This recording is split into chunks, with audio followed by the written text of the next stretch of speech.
네, 할렐루야. 네, 반갑습니다.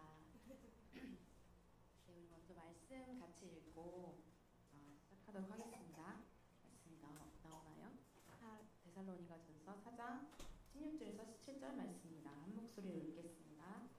주께서 호령과 천사장의 소리와 하늘의 나팔 소리로 신이 하늘로부터 강림하시리니 그리스도 안에서 죽은 자들이 먼저 일어나고 그 후에 우리 살아남은 자들도 그들과 함께 구름 속으로 끌어올려 공중에서 주를 영접하게 하시리니 그리하여 우리가 항상 주와 함께 있으리라. 아멘. 네, 반갑습니다. 두 번째 이 자리에 서게 됐는데 저를 모르시는 분들을 위해 제가 할 때 항상 새로운 분들이 많이 오시는 것 같아요. 저는 미래세대 선교회에서 전임 간사로 섬기고 있는 강생기라고 합니다.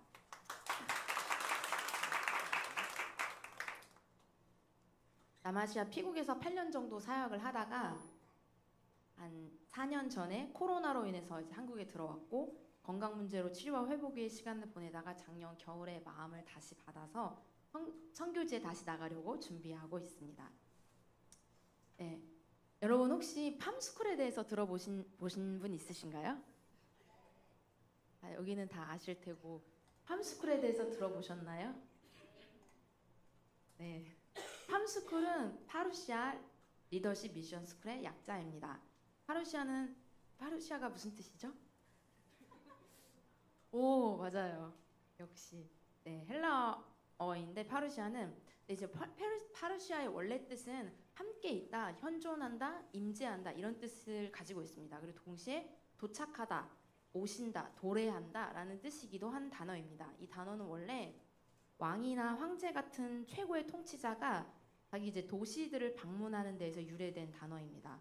1세기 그리스도인들은 그때 이제 지배자가 로마 황제였잖아요. 황제의 파루시아 장면이랑 만왕의 왕이신 예수님의 재림이 비슷하다고 생각을 했고, 그래서 이제 본래는 황제 도착에만 사용되었던 용어인데 이거를 차용해서 예수님의 재림 또는 강림을 뜻하는 교회 이제 전문 용어로 정착시킨 것입니다.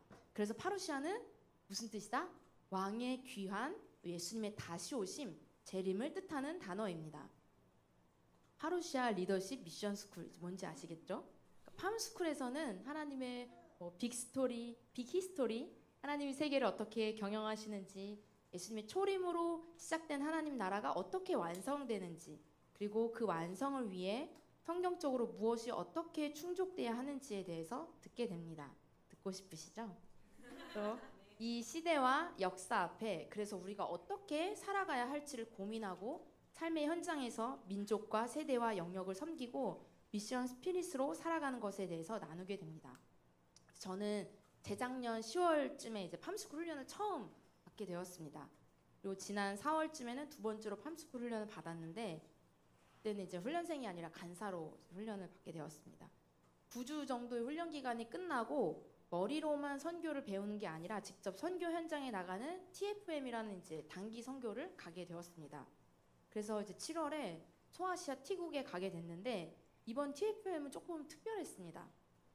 10월에 훈련 받고 갔었을 때는 이제 물론 처음 가는 거기도 했고 제가 먼저 현장에 가서 사실 팀들을 받았기 때문에 막 훈련생으로 가는 느낌이 전혀 없었어요.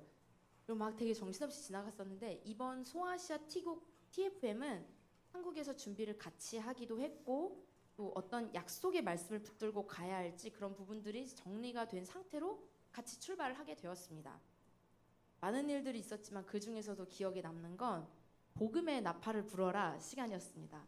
가신 분들은 아실 텐데, 네, 그 청년 리더십 그 훈련이었던 BMW 오셨던 분들도 여기 몇몇 분 계시는데 금요일 날 홍대 전도를 나갔을 때 이제 각 조들이 장소가 다르지만 똑같은 시간에 이제 믿음으로 복음의 나팔을 부는 행동을 했었죠. 그것처럼 이런 이제 복음의 나팔을 부는 걸 했는데 그걸 처음 시작한 게 바로 소아시아 T국에서였습니다. 영적인 의미가 있는 이 소아시아 T국의 7 언덕에서 각 조들이 가서 복음의 나팔을 불었습니다. 별것 아닌 거라고 생각할 수도 있겠지만 사실 나팔을 부는 그 믿음의 행위를 통해서 하나님께서 놀라운 역사들을 이루어 주셨습니다. 그리고 그 이후에 이 나팔 행진이 계속 이어져서 한국에 돌아온 다음에 어린이 청소년 캠프였던 FMC 때도 소그룹 개척을 위해서 이렇게 각 교회로 파송할 때 또 나팔을 불고, BMW에서도 홍대에서 또 나팔을 불고, 계속 나팔을 불고 있습니다. 그러면서 이제 제가 나팔에 대해서 관심을 가지게 됐어요. 왜 자꾸 나팔을 불게 하시는 걸까? 그리고 나팔이 어떤 의미가 있는 걸까 찾아보게 되었습니다. 나팔에 어떤 의미가 담겨 있길래 믿음으로 나팔을 불 때 영적인 기류가 바뀌고 영적 전쟁이 일어나서 그 소아시아 티국에서 나팔을 뿌 불었는데 딱 부는 그 동시에 지나가던 무슬림 분이 팍 쓰러지고 이런 일이 있었어요. 그게 뭐 그냥 어쩌다가 돌부리에 걸려 넘어졌다 이게 아니라 우리 믿음의 사람들이잖아요. 근데 그 사람이 넘어졌고 일어나지를 못하는 그런 일들이 있었어요. 그리고 이런 막 여러 가지 영적인 일들이 굉장히 많았는데 이걸 다 얘기하면 이제 하루가 모자라니까 그런 일들이 왜 일어나는 것인지 하나님께서 왜 우리에게 나팔을 불게 하는 건지 이제 의문을 가지게 되었습니다. 그러다가 이제 나팔이 어디 나오나 찾아보게 되었는데 전에 우리가 말씀을 또 한 구절 같이 봤으면 좋겠습니다.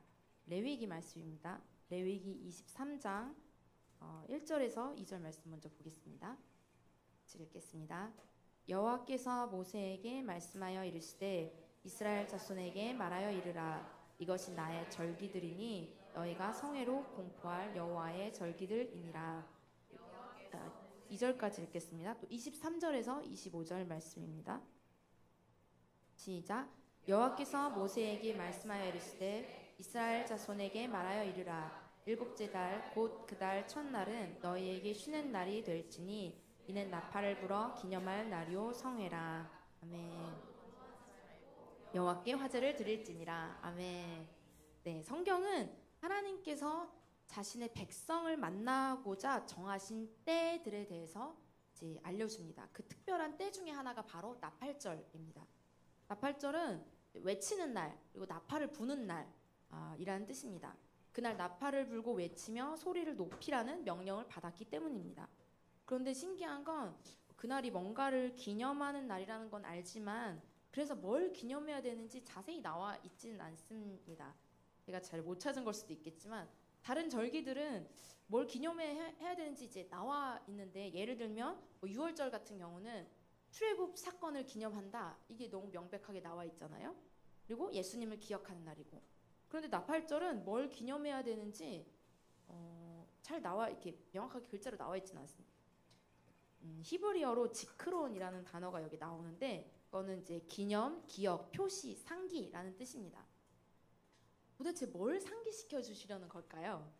뭔가를 기억하게 하시려는 거라면 도대체 그 기억해야 할 게 뭔지 우리에게 왜 주구장창 나팔을 불게 하시는지 우리는 뭘 기억하면서 이 나팔을 불어야 하는 것인지 생각하게 된 거죠. 나팔절은 우리가 기억해야 할 것도 있지만 하나님으로 기억하시도록 하는 것도 있습니다. 나팔을 불며 소리를 외칠 때 하나님께 기억을 상기시켜 드리는 거죠. 그러니까 도대체 뭐냐 이거죠. 이제 도대체 뭘 기억해야 하고 뭘 상기시켜 드리는 것인지 뭘까요? 온여린이 혹시 나팔 불 때 어떤 마음으로 불었나요?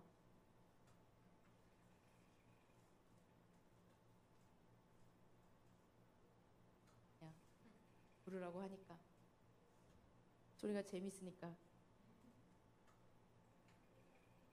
부르라고 하니까. 네. 형은 나팔을 어떤 마음? 음.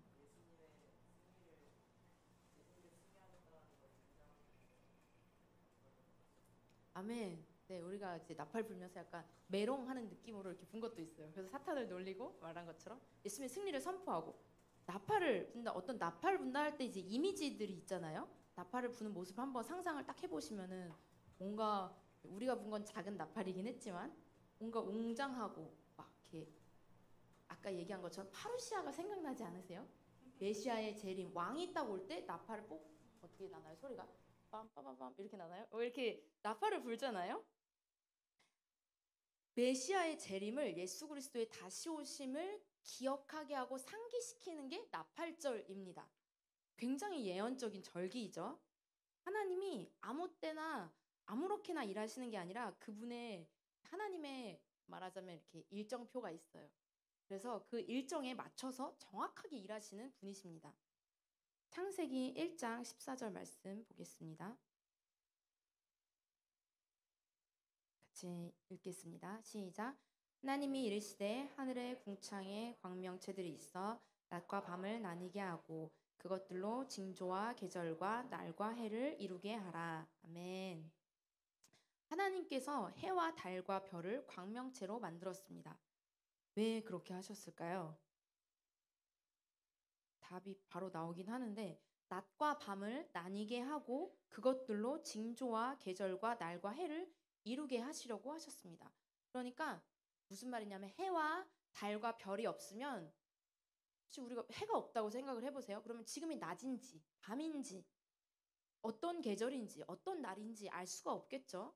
그래서 하나님께서 해와 달과 별을 만드시면서 이제 낮과 밤을 계절과 날들을 알게 하신 것입니다. 여기에 나오는 계절이 뭐를 말하는 걸까요? 봄, 여름, 가을, 겨울.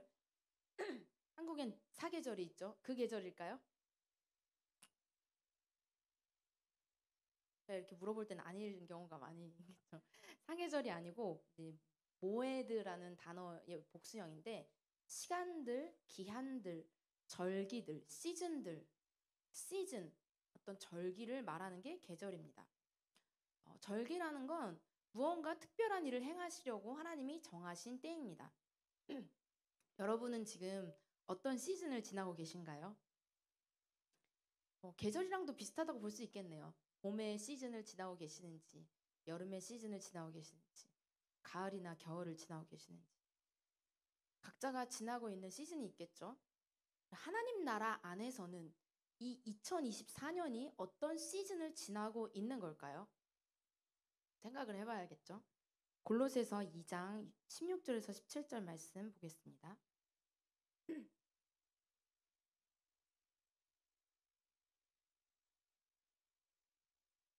함께 읽겠습니다.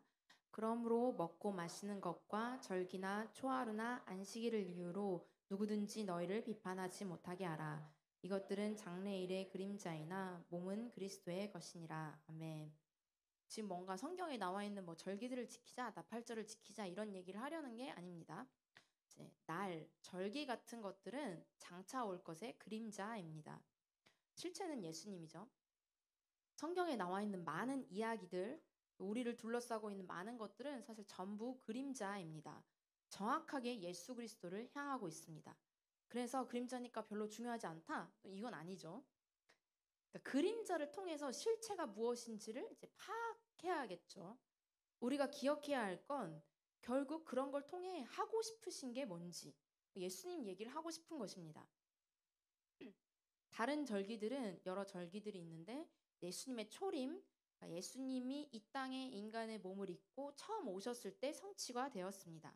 그러면 이제 나팔절, 초막절, 속죄일 같은 절기들이 있는데 이것은 예수님이 다시 오실 때, 즉 재림의 때에 성취되는 절기들입니다.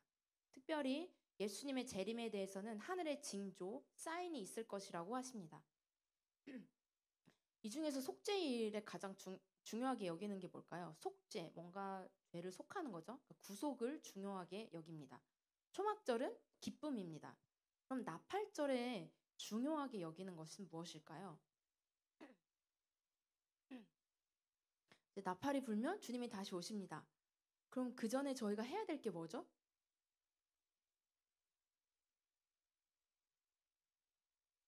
예수님 처음 오셨을 때도 약간 비슷한 현상이 일어났는데 예수님이 오셔서 외치신 메시지가 있죠. 회개하라, 천국이 가까이 왔다. 예수님 다시 오실 때도 외치는 소리가 있습니다.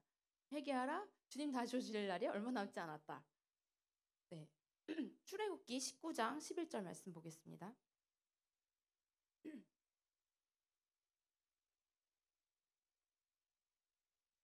같이 읽겠습니다. 준비하게 하여 셋째 날을 기다리게 하라. 이는 셋째 날에 나 여호와가 온 백성의 목전에서 시내 산에 강림할 것임이니. 아멘. 16절에서 19절 말씀도 읽겠습니다. 시작. 셋째 날 아침에 우레와 번개와 빽빽한 구름이 산 위에 있고 나팔 소리가 매우 크게 들리니 진중에 있는 모든 백성이 다 떨더라. 모세가 하나님을 맞으려고 백성을 거느리고 진에서 나오매 그들이 산기슭에 서 있는데 시내산의 연기가 자욱하니 여호와께서 불 가운데서 거기 강림하심이라. 공기가마 연기같이 떠오르고 온 산이 크게 진동하며 나팔 소리가 점점 커질 때 모세가 말한즉 하나님이 음성으로 대답하시더라. 아멘. 하나님께서 시내산에 강림하실 때 우레와 번개, 빽빽한 구름, 그리고 나팔 소리로 당신의 임재를 나타내셨습니다. 그러니까 이스라엘 백성들이 처음 나팔 소리를 들은 게 언제라고요? 시내산에서. 그러면 앞으로 이스라엘 백성들이 나팔을 불 때 생각나는 게 뭘까요? 시내산이겠죠? 처음 나팔 소리를 들었던 게 그때니까 그때가 이제 생각이 나면서 나팔 불 때마다 아 그때 불었었지 시내산에서 주님이 아까 그때 부른 건 아니죠. 그때는 이제 나팔 소리가 들렸었죠. 근데 나팔을 불면서 아 시내산에서 주님이 임재하시면서 그때 율법을 주시고 언약을 하시고 나팔 소리가 들렸었지 하면서 그때를 이제 기억하게 되겠죠. 그러니까 기억하기 원하시는 날 잊어버리지 말았으면 하는 날에 나팔을 불게 하십니다. 성경에서 또 다른 부분들에 언제 나팔을 불었는지 한번 보도록 하겠습니다. 레위기 25장 8절에서 12절 말씀입니다. 시작. 너는 7 안식일을 계시할지 이는 7년이 7번인즉 안식년 7번 동안 곧 49년이라. 7째 달 열흘날은 속죄일이니 너는 뿔나팔 소리를 내되 전국에서 뿔나팔을 크게 불지며 너희는 50년째 해를 거룩하게 하여 그 땅에 있는 모든 주민을 위하여 자유를 공포하라. 이 해는 너희에게 희년이니 너희는 각각 자기의 소유지로 돌아가며 각각 자기의 가족에게로 돌아갈지며 그 50년째 해는 너희의 희년이니 너희는 파종하지 말며 스스로 난 것을 거두지 말며 가꾸지 아니한 포도를 거두지 말라. 이는 희년이니 너희에게 거룩함이니라. 너희는 밭의 추수를 먹으리라. 아멘. 네, 희년에 대해서 나옵니다. 희년은 이제 50년째 되는 해인데 그때에는 모든 게 다 영으로 돌아가서 다시 시작하는 때입니다. 그래서 막 죄수들도 풀어주고 막 여러 축제처럼 이렇게 벌이는 그런 시간인데 이 희년에 나팔을 불었습니다. 민수기 10장 2절 말씀 보겠습니다. 시작. 은 나팔 둘을 만들되 두들겨 만들어서 그것으로 회중을 소집하며 진영을 출발하게 할 것이라. 아멘. 이때는 언제인 것 같나요?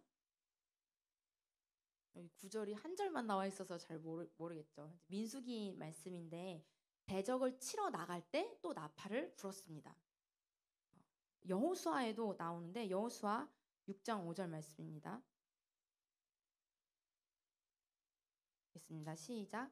제사장들이 양각 나팔을 길게 불어 그 나팔 소리가 너희에게 들릴 때에는 백성은 다 큰 소리로 외쳐 부를 것이라. 그리하면 그 성벽이 무너져 내리리니 백성은 각기 앞으로 올라갈지니라 하시매. 아멘. 이 말씀은 아시는 분들도 꽤 계실 것 같은데 여리고를 점령할 때 7번 돌고 마지막 째 되는 날에 나팔과 함께 이제 소리를 외쳐 부르는 그 장면입니다. 여리고를 무너뜨릴 때도 나팔을 불었습니다. 분위기를 보니까 나팔이 보통 악기가 아닌 것 같죠. 또 다른 본문을 한번 보겠습니다. 요엘서 2장 15절에서 16절 말씀입니다. 읽겠습니다. 시작. 너희는 시온에서 나팔을 불어 거룩한 금시기를 정하고 성회를 소집하라. 백성을 모아 그 모임을 거룩하게 하고 장로들을 모으며 어린이와 젖 먹는 자를 모으며 신랑을 그 방에서 나오게 하며 신부도 그 신방에서 나오게 하고. 아멘. 여호와의 날, 심판의 날이 임박함을 알릴 때도 나팔을 불었습니다. 찾아보진 않겠지만 이사야서에는 보면 포로에서 돌아올 때도 나팔을 불었고 스가랴서, 마태복음 또 계시록에는 예수님이 다시 오실 때 무조건 나팔을 불었습니다. 가장 중요한 날 어떤 중대한 일들 출전할 때 아니면 중요한 일들을 발표할 때 이제 나팔을 부는 것입니다. 아무 때나 불지 않고 정말 중요할 때 나팔을 붑니다. 그러니까 우리는 이제 나팔 하면 뭘 생각해야 되냐면 마지막 때다. 예수님의 재림이다. 이거를 생각을 해야 합니다. 데살로니가 전서 4장 16절 말씀 보겠습니다. 함께 읽겠습니다. 시작. 주께서 호령과 천사장의 소리와 하나님의 나팔 소리로 친히 하늘로부터 강림하시리니 그리스도 안에서 죽은 자들이 먼저 일어나고. 아멘. 우리 주님은 호령과 나팔 소리와 함께 오실 것입니다. 그리고 이것은 심판의 시작을 알리는 것입니다. 나팔절에 대해서 이제 유대인들이 칭하는 여러 말들이 있습니다. 그 말들 중에 욤테루아라는 말이 있는데 이거는 이제 알람을 울리기 위해서 나팔을 부는 날입니다. 여러분 알람을 언제 맞추시죠? 알람 어린이들은 잘 안 맞추시죠? 엄마들이 다 깨워주셔서 그 알람 6시 반. 네, 정답. 맞습니다. 6시 반에 우리가 깨어서 새벽 기도를 해야 되지 않습니까? 너무 훌륭한 어린이입니다. 맞아요. 6시 반에 왜 알람을 맞춰 놓죠? 그때 일어나야 되니까. 그렇죠? 알람은 반드시 기억해야 될 때, 중요한 시간, 일어나야 할 때 알람을 맞추는 것입니다. 그러면 이제 아까 얘기했죠. 나팔절을 칭하는 여러 말들 중에 욤테루아가 알람을 울리기 위해서 나팔을 부는 날이다 했는데 그럼 나팔을 불 때 뭐를 뜻하는 거죠? 빰빠라밤 울렸어요. 그러면 깰 때다. 뭔가 중요한 일이 다가오고 있다. 일어나야 할 때다. 그만 자라. 일어나라 주의 백성. 빛을 발하라. 이때인 거죠. 유대인들은 메시아가 왕으로 올 것을 기대했습니다. 그래서 사실 초림 때는 놓쳤어요. 그런데 재림 때는 정말 예수님이 왕으로 오실 것입니다. 예레미야서 30장 1절에서 7절 말씀 보겠습니다.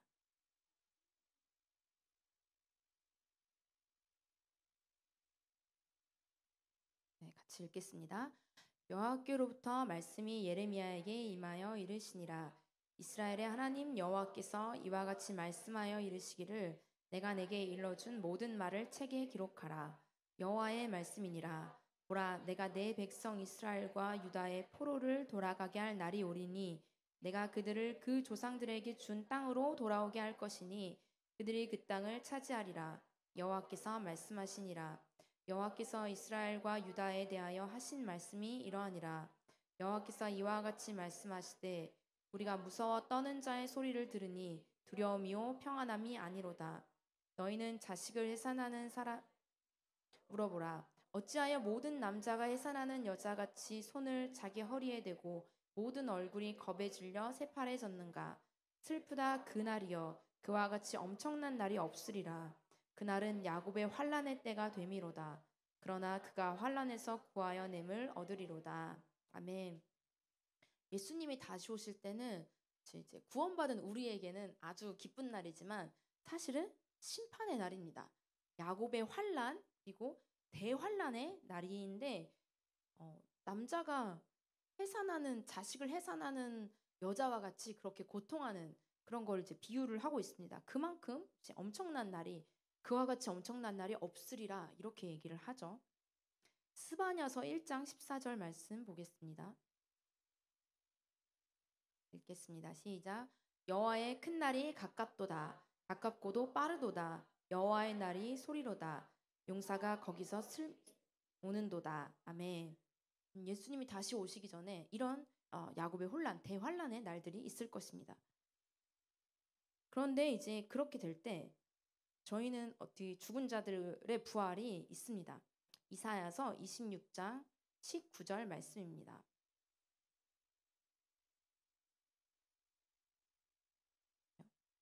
읽겠습니다.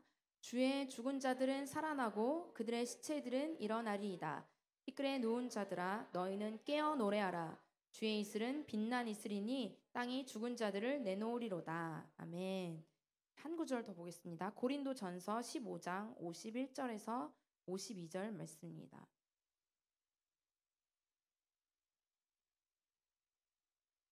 읽겠습니다.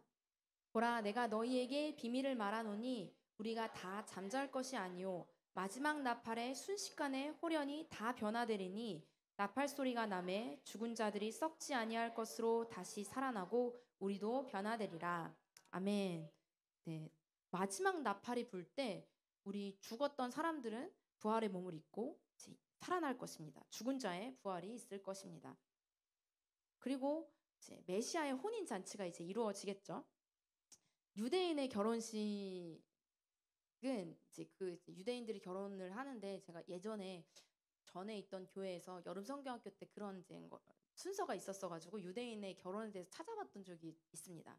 잘 기억은 나진 않지만 이제 유대인의 제 결혼을 보면서 참 비슷하다. 모든 하나님이 참 곳곳에 이 그림자를 숨겨 놓으셨구나라는 생각을 했습니다. 유대인이 결혼을 할 때 신부 지참금을 이제 지불을 합니다. 하나님이 우리에게 지불하신 지참금은 뭐죠? 네, 예수님의 피값입니다. 그리고 이제 지참금을 지불하고 나면은 약혼 증서를 주는데 이 증서에 뭐가 써 있냐면 뭘 지불했는지 예수님의 피 이게 지불됐죠. 그리고 신랑의 약속 그리고 신부의 권리에 대해서 이제 약혼 증서에 나옵니다. 그렇게 되면은 이제 신랑이 처소를 예비하러 갑니다. 굉장히 복잡하죠. 저희는 막 한두 시간이면은 이제 땅땅땅 이제 결혼했습니다. 이렇게 하고 끝나는데 유대인들은 결혼하고 끝이 아니고 이제 약혼 증서를 나눈 다음에 신랑이 처소를 예비하러 갑니다. 그리고 신부는 내가 나중에 데리러 올게라고 이제 약속을 합니다. 마치 며칠 전에 약혼 예배를 드렸던 누구와 같이 이제 바로 결혼하지 않고 결혼하기로 하나님과 사람들 앞에 공표를 하고 내가 집을 예비하러 가겠다 하고 갔다 오면 이제 결혼을 하겠죠. 네, 나중에 데리러 오겠다고 약속을 했습니다. 신랑이 이렇게 처소를 예비하러 아버지 집에 와 있으면 제 신랑이 결혼 날짜를 잡을 것 같잖아요. 근데 그렇게 하지 않고 아버지가 이렇게 쭉 보고 아 이제 애가 준비가 됐다 이렇게 생각을 하면 결혼식 날짜를 아버지가 정합니다. 그래서 신랑이 결혼 날짜를 몰라요. 오직 아버지만 아십니다. 너무 신기하지 않습니까? 우리는 이 내용들을 알잖아요. 그러니까 이게 무엇을 예표하는지 다 알고 있는 거죠. 이렇게 이제 결혼하는 모습을 통해서도 이제 메시아의 혼인 잔치를 예표하는 그림자의 모습들이 있는 것이죠. 다른 절기들은 이제 보름달이 뜰 때 이 절기가 이루어집니다. 그런데 나팔절만 초승달이 뜰 때인데 두 명의 제사장이 이제 하늘을 막 쳐다보면서 초승달이 언제 뜨나 막 계속 쳐다봐요. 그러다가 딱 뜨게 되면은 성전에 알리고 그때 나팔을 빠바바 붑니다. 언제 뜨는지 아무도 알 수 없어요. 그래서 초승달이 뜨기를 계속 기다리고 있다가 이제 알리는 거죠. 유대인의 명절 중에 유일하게 그 날과 시를 모르는 게 바로 나팔절입니다. 우리는 나팔절에 무엇을 기억해야 하는 걸까요? 네, 두 가지를 기억하면 되는데 첫 번째는 예수님이 반드시 다시 오신다는 것입니다. 두 번째는 회개하라. 네, 나는 그분을 맞이할 준비가 되어 있는가? 이 시대가 돌아가고 있는 걸 보면 사실 심상치 않죠. 일일이 열거하지 않아도 지금이 마지막 때라는 걸 모든 사람들이 인정합니다. 심지어 그리스도인이 아닌 사람들도 말세다 말세다 이렇게 얘기를 하잖아요. 혹시 잘 모르시겠는 분, 마지막 때가라는 거 저는 인정이 되지 않습니다. 라는 분 있으시면 나중에 저를 찾아와 주세요. 제가 잘 설명드리겠습니다. 아니면 저의 지난 메시지를 보시거나 함스쿨을 들으시면 됩니다. 그러면 마지막 때구나 라는 걸 알 수 있습니다.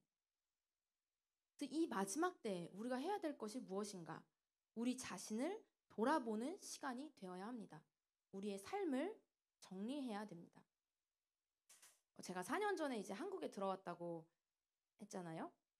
이제 코로나 때문에 들어왔는데 솔직히 불편한 마음이 있었습니다. 왜냐하면 저는 선교지에서 사역을 하고 있었고 제가 원해서 들어온 게 아니라 코로나 때문에 잠시 코로나가 안정되면 다시 들어가야지라는 생각으로 잠시 나온 거였는데 계속 1년 연장, 2년 연장, 3년 연장 하더니 4년째 지금 한국에 머물고 있습니다.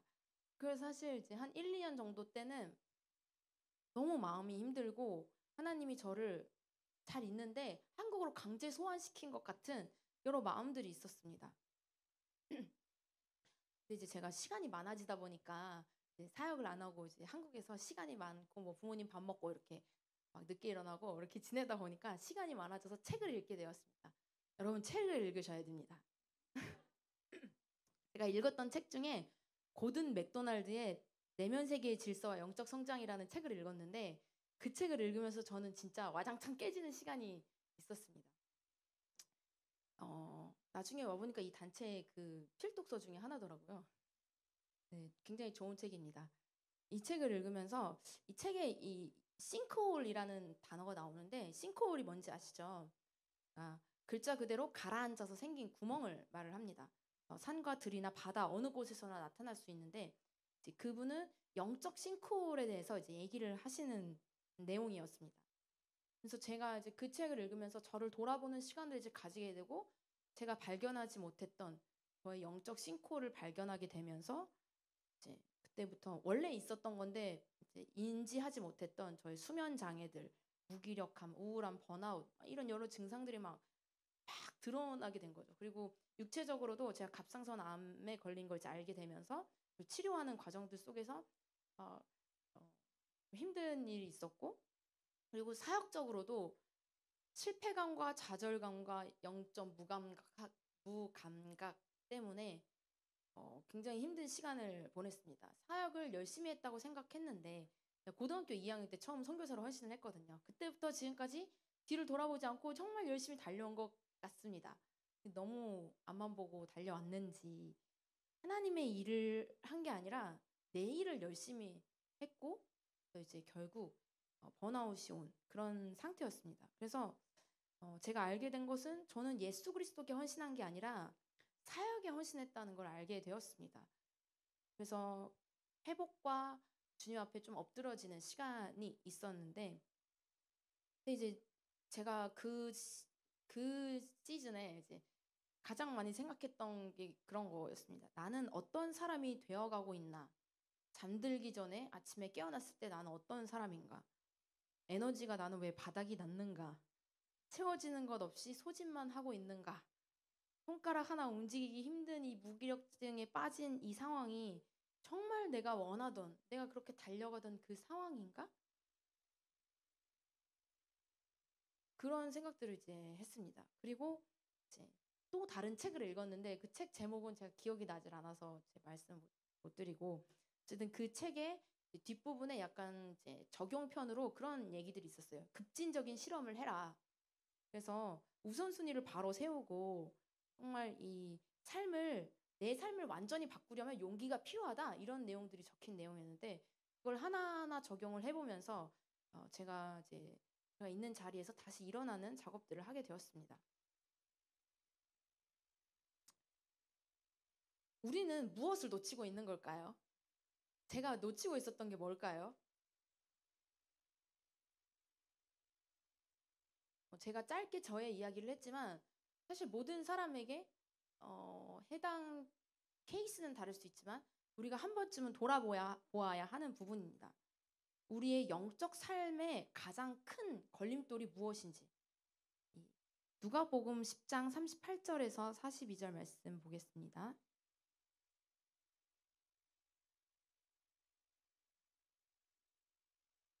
읽겠습니다. 시작. 그들이 길 갈 때에 예수께서 한 마을에 들어가심에 마르다라 이름하는 한 여자가 자기 집으로 영접하더라. 그에게 마리아라 하는 동생이 있어 마르다는 준비하는 일이 많아 마음이 분주한지라. 예수께 나아가 이르되 주여 내 동생이 나 혼자 일하게 두는 것을 생각하지 아니하시나이까. 그를 명하사 나를 도와주라 하소서. 주께서 대답하여 이르시되 마르다야 마르다야 내가 많은 일로 염려하고 근심하나 몇 가지만 하든지 혹은 한 가지만이라도 족하니라. 마리아는 이 좋은 편을 택하였으니 빼앗기지 아니하리라 하시니라. 아멘. 네.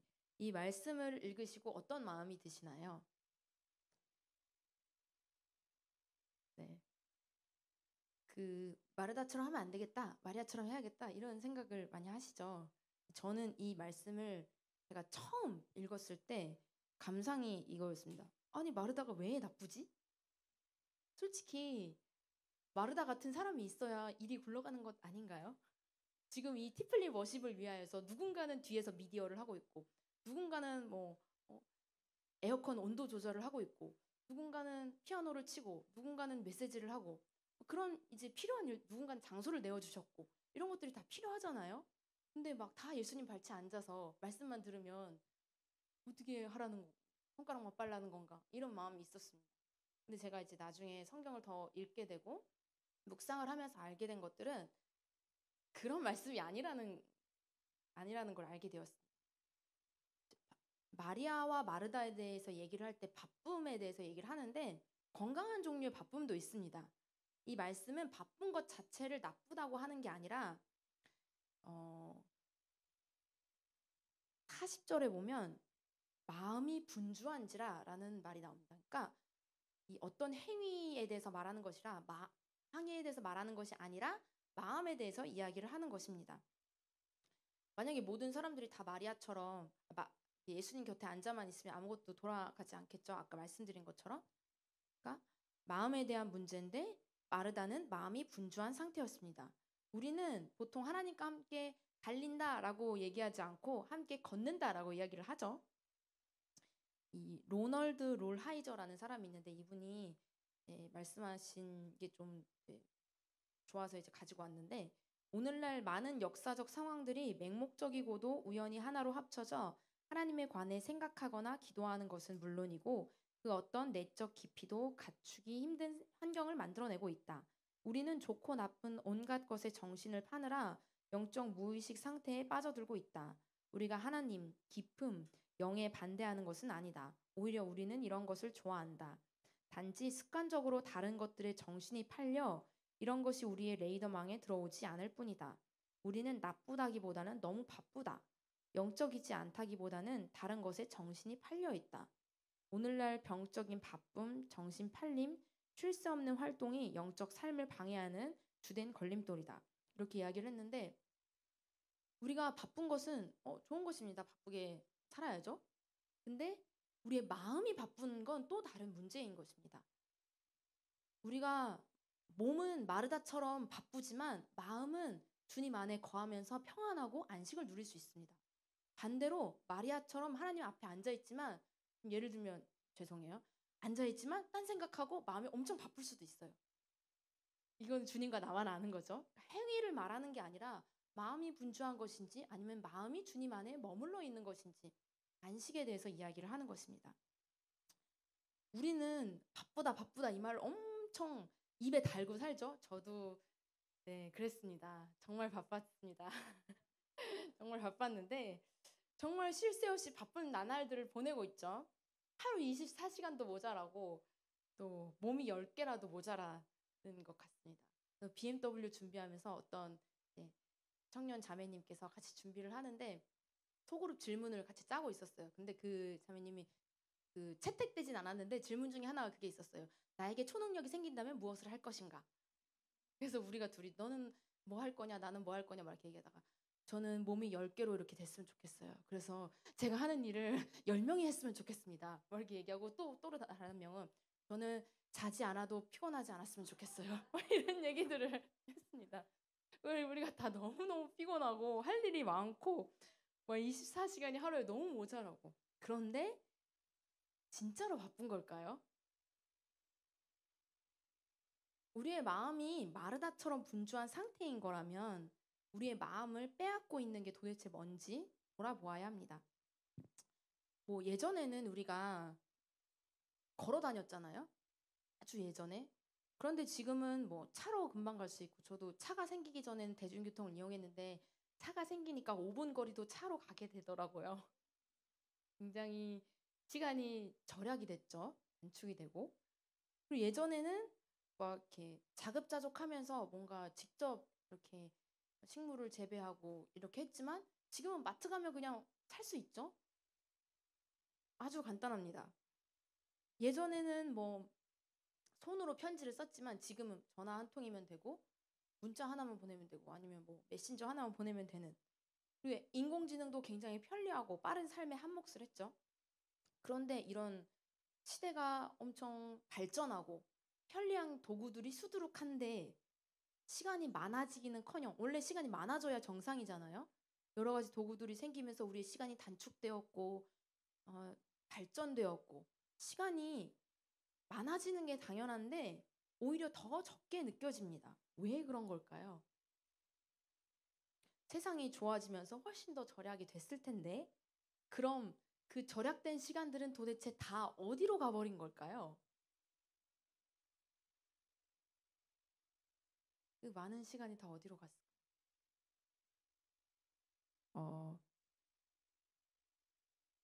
우리의 시간이 다 어디로 갔을까요? 주로 뭐 하면서 보내시나요? 이것저것. 네. 그러면 그 아침에 일어나자마자 제일 먼저 하는 게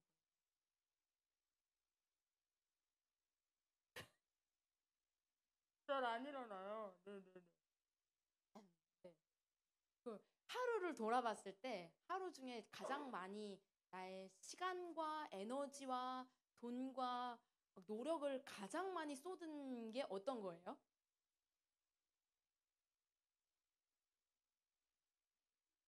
네, 쉼이 필요하죠. 네, 청소년 때 많이 자야 됩니다. 네, 청년 중에는 이제 우리의 시간을 어디에 가장 많이 보내시나요?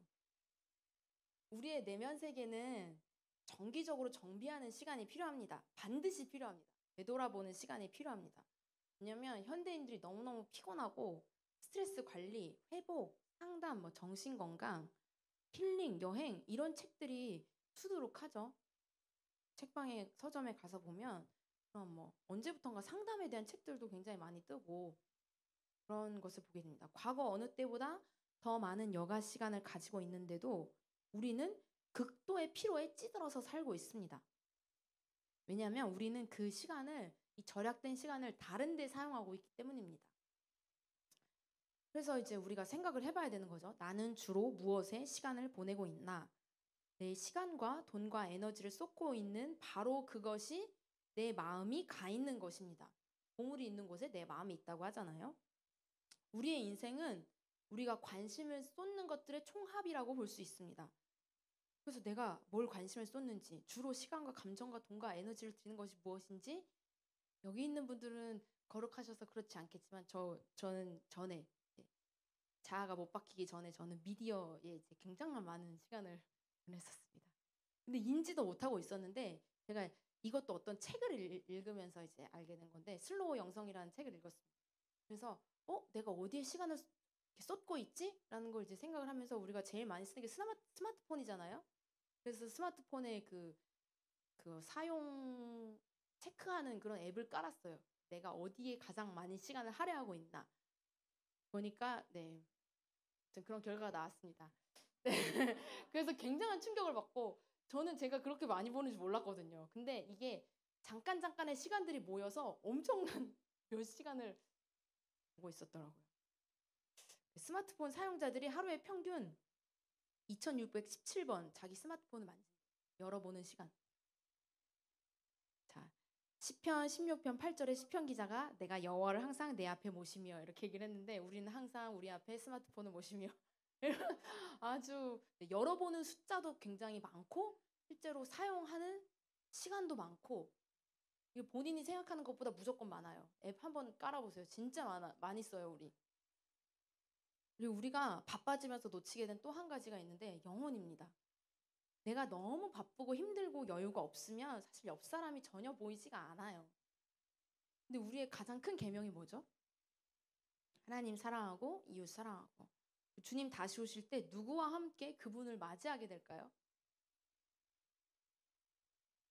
네. 한 영혼, 제자, 민족의 영혼들과 함께 주님을 맞이하게 되겠죠. 왜냐면 계시록 7장 9절에서 10절이 우리 인생의 가장 큰 비전이기 때문입니다.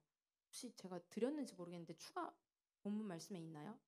요한계시록 7장 9절에서 10절 없군요. 네, 네, 할렐루야. 다 한번 찾아보세요. 그 비전 찬양 있죠. 구원하심이 보좌에 앉으신 우리 하나님과 어린 양께 있도다. 거기 찬양 가사가 그냥 그 말씀이에요. 우리가 보좌 앞에 모였는데 주님을 찬양하는데 모든 민족과 방언과 족속과 백성들이 모여서 주님을 찬양하는 그 장면이 찬양에 나옵니다. 그게 우리 인생의 가장 큰 비전이에요. 주님 다시 오실 때 민족의 영혼들과 함께 주님을 맞이할 것입니다. 그런데 내가 너무 내 삶에 치여서 찌들어서 영혼들을 돌보지 못하고 주님 오셨는데 영혼이 없으면 안 되겠죠. 네. 모든 그리스도인들의 비전입니다. 그래서 우리에게는 여가 이상의 쉼이 절대적으로 필요합니다. 근데 제가 이제 사실 한국에 들어오고 나서 막 힘든 시간들을 겪으면서 저도 제 나름대로 주님께 빨리 갔어야 되는데 돌아서 갔는데 그 돌면서 막 상담도 받아보고 여러 가지 이제 일들을 했습니다. 그러면서 상담 선생님이 저한테 좋아하는 걸 찾아보세요. 막 얘기도 하고 맛있는 거 먹으라고도 하고 힐링 막 이런 거 얘기를 하셨어요. 그 맛있는 걸 먹어도 근데 뭔가 채워지지 않고 달콤한 마카롱을 먹어도 속이 달지 않고 잠깐 입만 달 뿐. 어디론가 막 떠나볼까 하고 막 이제 제가 그때 또 때마침 차가 생겼어요. 그래서 막 저 혼자 차 끌고 어디 가보고. 근데 그닥 막 이렇게 약간의 리프레시는 되는데 그때뿐이고 근본적인 뭔가 쉼의 느낌은 들지 않더라고요. 그리고 사실 미디어도 마찬가지예요. 미디어를 하는 이유가 쉬기 위해서인데 쉬기 위해서 미디어를 틀었는데 더 피곤해지는 여러분 그런 경험이 있지 않으세요? 미디어를 하고 나면 더 피곤해져요. 그러니까 우리가 쉬려고 하는 행위들이 마치 쉬기 위해서 막 이렇게 나는 쉬어야 돼 이런 것처럼 진정한 쉼이 되지 않는 것을 보게 되었습니다. 그럼 성경에서는 쉼에 대해서 무엇이라고 말을 하는지 우리가 한번 봐야겠죠? 창세기 2장 2절 말씀 보겠습니다. 읽겠습니다. 시작. 하나님이 그가 하시던 일을 일곱째 날에 마치시니 그가 하시던 모든 일을 그치고 일곱째 날에 안식하시니라. 아멘. 출애굽기 말씀도 보겠습니다. 출애굽기 31장 17절 말씀입니다. 시작. 이는 나와 이스라엘 자손 사이의 영원한 표징이며 나 여호와가 엿새 동안에 천지를 창조하고 일곱째 날에 일을 마치고 쉬었음이니라 하라. 아멘. 네. 하나님은 스스로를 새롭게 하셨습니다. 하나님께 쉼이 필요해서 그랬을까요? 정말로? 하나님 전지전능한 하나님이신데 그냥 스스로 쉬시기로 정하신 것입니다. 왜냐하면 하나님이 일과 쉼의 리듬을 창조 세계에 심어 두셨기 때문입니다. 그래서 그것을 계시하시기 위해서 그분 자신이 그 리듬을 지키심으로써 다른 모든 이에게 선례를 보여주셨습니다. 이런 방식으로 그분은 내면 세계의 질서를 유지하는 열쇠가 무엇인지 보여주셨습니다. 쉼은 사치가 아니라 성장과 성숙을 원하는 사람들에게 반드시 필요한 것입니다. 우리의 피로는 오늘날의 어떤 제가 얘기했던 맛있는 것을 먹고 아니면 어떤 게임을 하고 여행을 떠나고 이런 종류의 오락으로 회복될 수 없는 것입니다. 하나님이 쉬실 때 어떻게 쉬셨는지 보면 자신이 하신 일을 바라보고 그 완성된 모습을 즐기며 그 의미를 묵상하셨습니다. 창세기 1장 10절 말씀 보겠습니다. 시작. 하나님이 묻을 땅이라 부르시고 모인 물을 바다라 부르시니 하나님이 보시기에 좋았더라. 네, 하나님이 완성된 것을 보시고 와 좋다 이렇게 하셨습니다. 굳이 우리에게도 이런 시간이 필요합니다. 그리고 사실은 매주 돌아오는 주일의 시간이 있잖아요. 그 시간이 우리에게 그런 시간이 되어야 합니다. 우리가 주일 예배를 드리면서 좋다. 하나님이 하신 일이 너무 아름다운데? 하나님 찬양합니다. 이 시간이 사실 주일 예배 시간, 안식의 시간입니다. 되돌아보는 시간이기도 하죠. 내 일이 어떤 의미가 있는지, 나는 누구를 위해 이것을 했는지, 얼마나 잘 됐고, 왜 이 일을 하는지, 어떤 결과를 기대했고, 실제로 얻은 것은 무엇인지. 어디서 많이 들어본 것 같죠? 마치 피드백 시간을 갖는 것처럼. 우리는 언제 자신을 되돌아보죠? 여러분, 되돌아보는 시간들을 가지고 계신가요? 사실은 아침에 큐티를 하잖아요, 우리가. 근데 저녁에 이걸 정리하는 시간을 가져야 돼요. 정말 그 말씀대로 살았는지, 이 말씀이 나를 이끄셨는지. 가장 정확하고 완전한 진단은 성령님을 통해서 가능한 것입니다. 성령 안에서 말씀을 읽고 기도해야 하는 이유죠. 말씀을 연구해야 하는 이유입니다. 혹시 아침에 그냥 6시 반에 일어나서 너무 귀하지만 6시 반에 일어나서 새벽 예배 참석하고 아니면 뭐 개인적으로 큐티하고 이걸로 만족하시는 분 없으시죠? 우리는 말씀을 계속적으로 읽고 사실 말씀을 읽는 게 아니라 말씀이 우리를 읽으시도록 내어드려야 합니다. 그래서 우리의 일을 해석하고 그게 어떤 의미인지 그 일을 누구에게 올려드려야 마땅한지를 계속 점검하는 시간이 안식의 시간이고 예배의 시간이고 사실 주일 예배 시간입니다. 안식년은 순전히 은혜의 행위입니다. 뚜껑을 열어보면 치료받을 부분들이 우리가 다 환자예요. 치료받을 부분들이 정말 많습니다. 이 시대에 우리가 듣지 못하는 이유가 무엇인가요? 들을 틈이 없기 때문에 그런 것입니다. 뭐 그게 미디어든 저처럼 어떤 나의 일이든 다른 어떤 것이든 사람마다 다를 수는 있겠죠. 그런데 마르다가 마음이 분주한 것처럼 우리의 마음을 분주하게 만드는 그 무엇이 있을 텐데 우리의 마음을 빼앗고 있는 것을 정리하고 그치? 하나님의 음성을 듣고 그분과 함께 걸어가야 합니다. 정리하지 않으면 우리를 사랑하시는 하나님이 영적 싱크홀을 허락하셔서 우리 삶을 무너뜨리실 것입니다. 사실 정확하게 얘기하면 하나님이 무너뜨리시는 게 아니라 원래 무너져 있던 걸 하나님이 드러내실 것입니다. 마무리하겠습니다. 우리 개개인과 또 우리 FGMI 미래세대 선교회 단체와 이 모든 그냥 지금 이 시대도 그렇고 우리가 과도기를 겪고 있는 것 같습니다. 뭔가 변화하고 재정렬을 하고 재정립되는 시간을 영적으로 그런 시기를 우리가 한국교회 모든 세계교회가 겪고 있습니다. 세상은 정확하게 끝을 향해서 가고 있습니다. 적그리스도 세계 체제가 완성되어지고 있고 전 세계적인 통합이 이루어지고 있습니다. 그리고 이스라엘이 돌아오고 있습니다. 이때 우리는 나팔을 불 준비를 해야 합니다.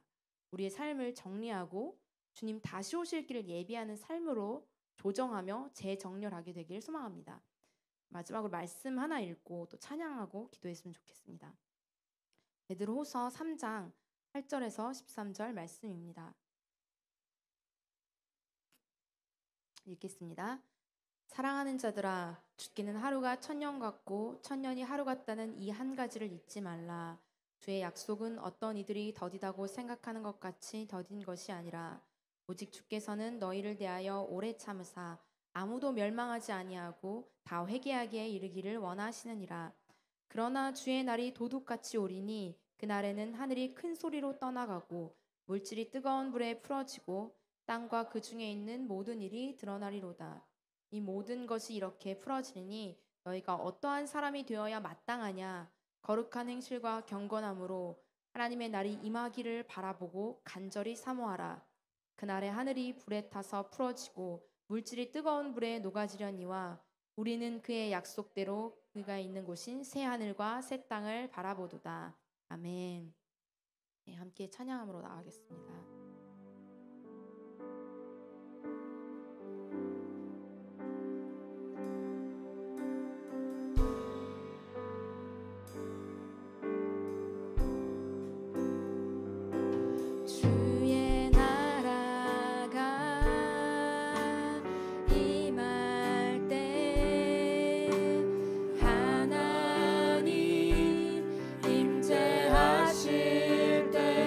예배가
주 높고 위대하심을 크게 외쳐 선포하네. 만왕의 왕 주 하나님 지금 오소서. 주 높고 위대하심을 주 높고 위대하심을 크게 외쳐 선포하네.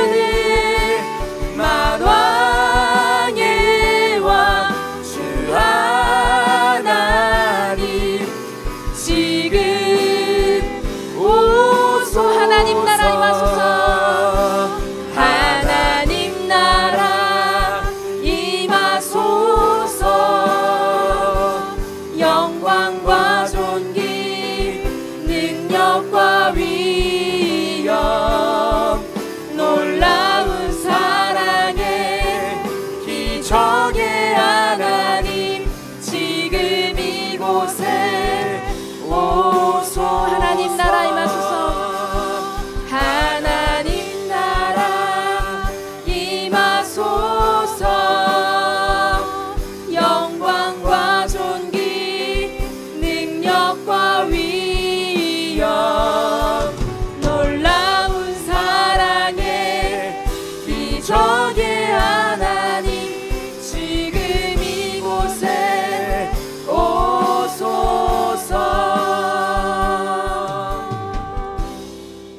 우리 주님 반드시 다시 오십니다. 하늘의 문이 열리고 천사장의 소리와 하나님의 나팔 소리로 친히 하늘로부터 오실 것입니다. 그 영광의 영원한 하나님 나라가 임할 때, 주님 다시 오실 때, 주님 오실 날이 얼마 남지 않은 이때 우리가 들어야 할 메시지는 무엇입니까? 회개하라, 주님 오실 날이 가까이 왔다. 잠자는 자들이여 깨어 일어나 그분을 맞이할 준비를 하라. 우리 주의 재림을 예비하는 자들로 우리의 삶이 정리되고 정렬되기를 소망합니다. 우리 함께 기도할 때 우리의 시선을 빼앗고 우리의 마음을 신랑 되신 예수 그리스도께 집중하지 못하게 만들어 수 있다면 그 모든 것들로부터 이제는 시선을 돌려 주님께만 고정시키기 원합니다. 우리의 마음이 분주함에서 벗어나 재정렬되어질 수 있도록 주여 인도하여 주십시오. 함께 기도하겠습니다.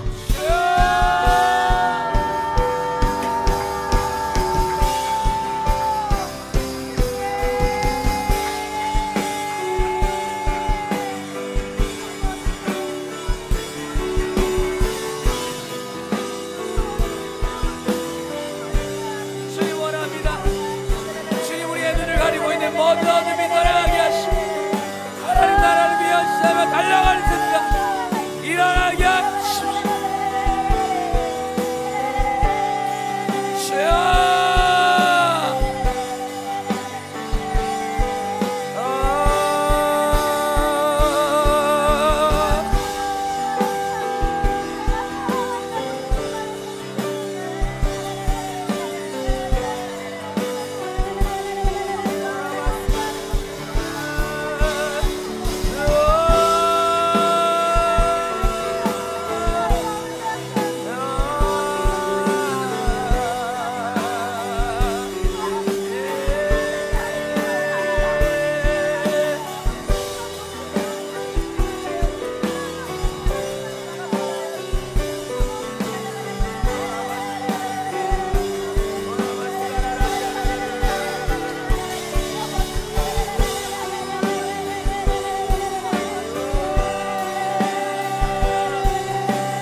기도하겠습니다. 우리 한번 기도하실 때 우리 한국교회를 주님 앞에 올려드리며 기도하겠습니다. 주님, 주님의 다시 오심이 머지않은 이 마지막 시대, 주님 잠자고 있는 자들이 있습니까? 깨어 일어나게 하여 주십시오. 우리 주님의 다시 오심이 머지않은 이때에 주님 잠자고 있는 모든 한국교회를 깨워주시고 주님 다시 오심을 예비하는 거룩한 교회로 일어나게 하여 주시옵소서.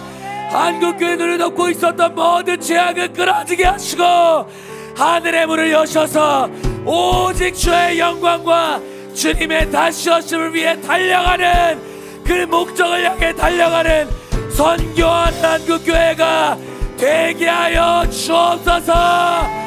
한국교회여 깨어 일어날지어다.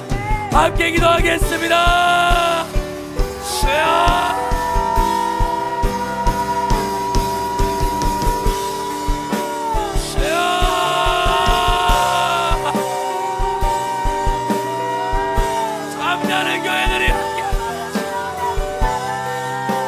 잠자는 모든 자들이 주 앞에 깨어 일어나게 하여 주옵소서.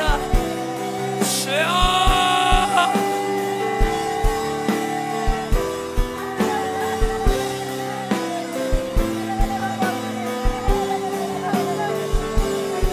우리 기도 주께 아름다운 향연되어 올라가네. 우리 마음 열어 주를 맞이해 주의 길 예비하라. 우리 기도 주께 아름다운 향연되어 올라가네. 우리 마음 열어 주를 맞이해 주의 길 예비. 우리 기도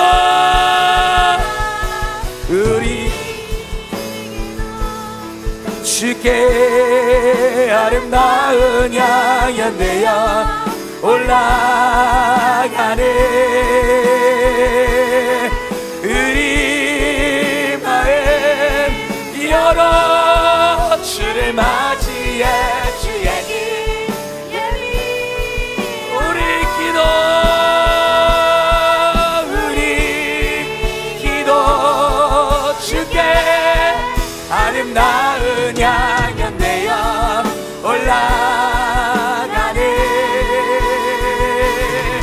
우리 마음 열어 주를 맞이해 주의 길 예비하라. 나팔이 울리고 하늘이 열리네. 신랑이 오실 때 교회는 일어나 주께 입 맞추리. 땅이 진동하고 열방 주보리라. 승리하신 어린 양께 모든 민족 나와 엎드려 경배. 나팔이 울리고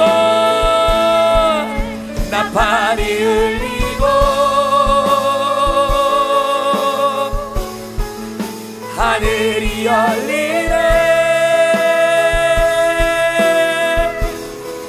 신랑이 오실 때 교회는 일어나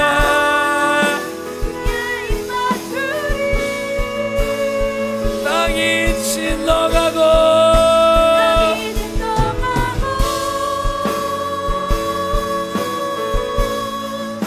열방 주보리라. 승리하신 어린 양께 모든 민족 나와 엎드려 경배.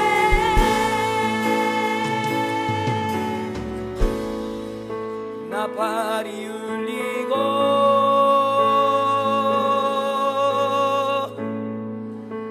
하늘이 열리네.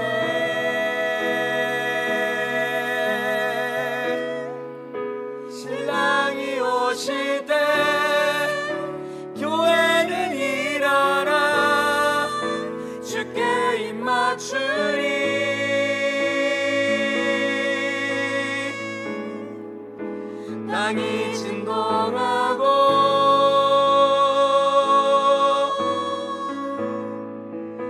열방 죽으리라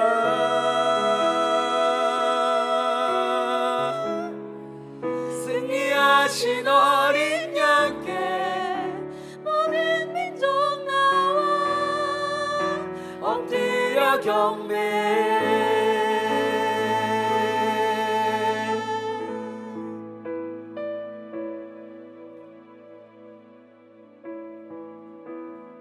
사랑하는 주님, 우리 주님의 다시 오시는 그날이 머지 않았음을 주님 우리가 모든 상황과 환경을 통해 보고 또 말씀을 통해서 보는 것을 주님 우리가 주님 앞에 다시 한번 주님 다시 오심을 위해 살겠다고 결단하며 나아갑니다. 사랑하는 예수님, 우리 안에 다시 오실 예수 그리스도를 바라보지 못하게 하는, 우리 사랑하는 신랑을 바라보지 못하게 하는 우리의 모든 연약함과 부족함이 있습니까? 주님 성령의 능력으로 우리를 도와주셔서 우리가 다시 한번 우리의 신랑 되신 예수 그리스도를 바라볼 수 있도록 주님 우리를 인도하여 주시옵소서. 다시 오실 예수 그리스도 그분의 재림 앞에 우리의 온 마음을 다하게 하시고 우리의 모든 마음과 뜻을 다해 주님을 끝까지 사랑할 수 있도록 주님을 인도하시고 이끌어 주십시오. 사랑하는 한국교회와 사랑하는 모든 세계교회에 있는 성도들도 다 주님 앞에 올려드립니다. 마지막 때 주의 거룩한 영광의 날에 동참할 수 있도록 주님 교회들을 깨워주시고 잠자던 자 다 일어나 주님의 다시 오시기를 예비할 수 있도록 성령 하나님 인도하여 주시옵소서. 주께서 우리 가운데 맡기신 복음을 증거하며 영혼을 살리는 일 가운데 게으르지 아니하고 충성 다할 수 있는 주님의 제자들로 주님의 신부들로 일어나게 하여 주시옵소서. 그렇게 하실 주님을 찬양합니다. 다시 오실 왕 예수 그리스도 이름으로 함께 기도합니다. 아멘.